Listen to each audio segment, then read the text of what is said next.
We need to know about the players that we're not going to draft.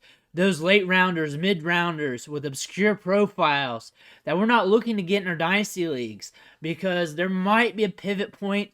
There might be an option where something happens. This player climbs the depth chart or something with their NFL team, and we need them for a week or two. We need to know who these players are. We need to know this draft. We need to know this draft from the top to bottom. We can't just talk about Zay Flowers all day. Can't keep talking about Bijan Robinson all day. We need to know some of these obscure names that are not going in rookie drafts, that people aren't looking for to draft for their fantasy teams, just in case, as an insurance policy, as learning the game itself, learning some of these players. That way, if your NFL team drafts this guy, you know what you're getting. You have an idea. And you know what? We're fans here. Let's be fans of these players. Let's look at who they are. And today we're going to talk about DuBose from Charlotte. Interesting prospect here.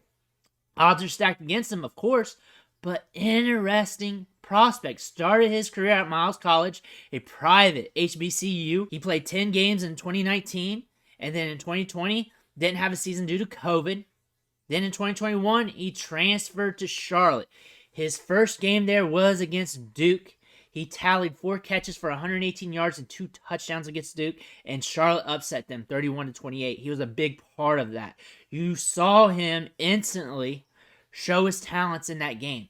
Finished the season there with 892 yards, 6 touchdowns, a 29.3% market share of Charlotte's passing production, which is on the high end. A top-tier number when you're pushing 30% on the market share. 30 to 40% is huge. Remember, this is a G5 school, but still, it's good to hit those numbers instantly when you're moving up the college ranks. 2022, last year, he caught 64 balls for 792 yards and 9 touchdowns, had a 24.35% market share, second in receiving that year on the team. Played against South Carolina, struggled, but still caught 4 balls for 60 yards. Press got to him a little bit, but you know what? He was still able to get a little bit of production. Also had a decent stint against Maryland. And then also on his schedule, he was up and down in performances. Not too bad, though, of a year. And then after the season in November, he enters the transfer portal and decides maybe I'll just level up in college. But he decides, hey, I got the talent to go to the NFL. I got the talent to enter the draft and maybe compete here. So that's what he does. He realizes he's got the game to do it. So he enters the draft, comes to the Senior Bowl, late edition. And you know what? He does not steal the show. He does not steal the show. You don't hear his name much.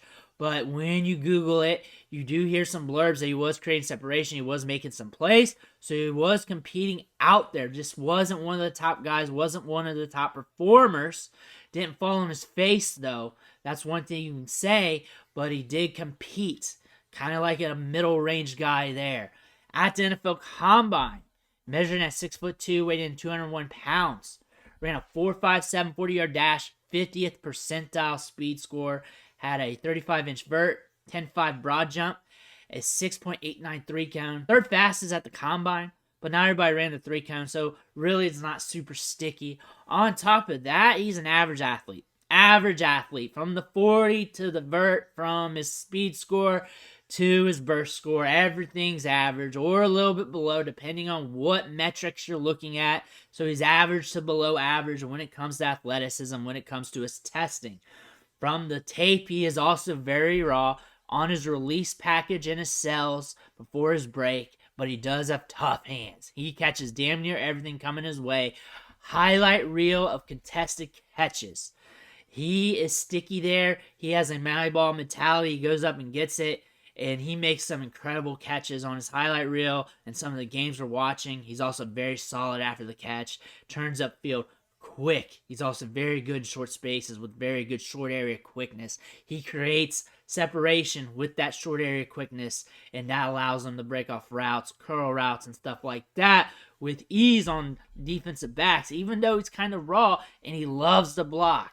He will get downfield and make that block, and he likes to put a pounding on guys. He goes 100% at it. This is a guy that gives you 100% of what he does. He leaves it all out on the field. You can see that in the blocking game. And that is giving you an indication that an NFL team might fall in love with that, give him a chance. Press is an issue for him. He does get rerouted, but he does not have a large sample against top tier corners either. So that might transition with time, but we don't have much time for a guy who's not getting top tier draft capital. Again, average athlete, that does show on tape, but he does look good for his size after the catch. I would like him to be able to create more separation. I would like him to be able to burn defenses, but that's just not his game, and he needs to develop quick because he's not going to have the draft capital for a team to sit there and watch him develop. The sunk cost is not going to be there. From what I always say, older G5 wide receivers are not guys you want to bet on. He's 22 years old. However, he's a guy that's just falling out of rookie drafts right now. He's not being mocked. People aren't looking at him. And that is something you want to think about here because he could be a waiver wire get or a guy you just need to know about. Your NFL team might draft him, and he might be your 5th wide receiver or something like that, or fighting on the depth chart, fighting in camp, and you may want to know who this guy is. This is a very gritty wide receiver who came up from the lower level college ranks, came up to Charlotte, performed well, was thinking about leveling up in college and decided to come out for the draft. He's raw, but he's got some goods in his game, especially with catching the ball in traffic, very strong hands. He's very reliable as well. If he can develop, step up his game a little bit, and maybe it's the coaching too. Maybe he gets some top-tier coaching coming his way. Maybe that can change him. He decided to come out for the draft for a reason. This guy's getting drafted. It may not be high, but this guy's getting drafted. About 35 or so wide receivers get drafted every year. This guy came to the Senior Bowl. This guy came to the Combine. He got some looks. People were in his ear when he was transferring back in November. He came out for the draft. There's a chance this guy gets drafted. It's just not going to be high. And should we be drafting him in Dynasty? Probably not. He's probably not going to get drafted in Dynasty. But he's a guy like all those other G5 guys who go late in drafts or pop off somewhere in the middle of a draft and you're like, what? Why'd they draft him?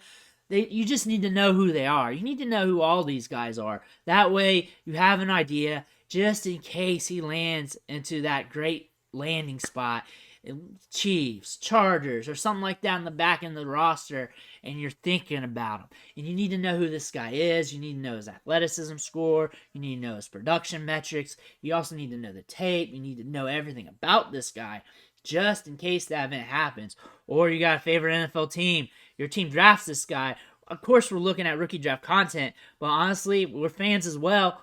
This guy might impact your team one way or another, and it could be on the lower end where nobody notices but fans who are really into their NFL team, where this guy's fighting for the depth chart. You're watching him in camp every year, and then you're just hoping to see what happens, and he makes a few plays in preseason, and you're like, hey, this might be the guy for me, and I'm looking for this camp body to do something. That might be something for you to be interested in, but Grant DuBose is a player you at least need to know about, and that's about it right now. Value-wise, you're just going to watch the tea leaves, see where he goes in the draft, how he gets drafted, where he gets drafted, who drafts him, and everything else. Let me know your comments below. Let me know of any sleepers that you want me to talk about or that you're looking at. Drop that in the comments. I want to hear about that. Make sure you smash that subscribe button on the way out. I'm only going to help you build your dynasty teams. I'm only going to help you with your rookie drafts. I'm going to help you in season set your lineups. That's when I'm a lot of help, especially with those deeper lineups, helping you with those roster decisions. I want to thank you for watching.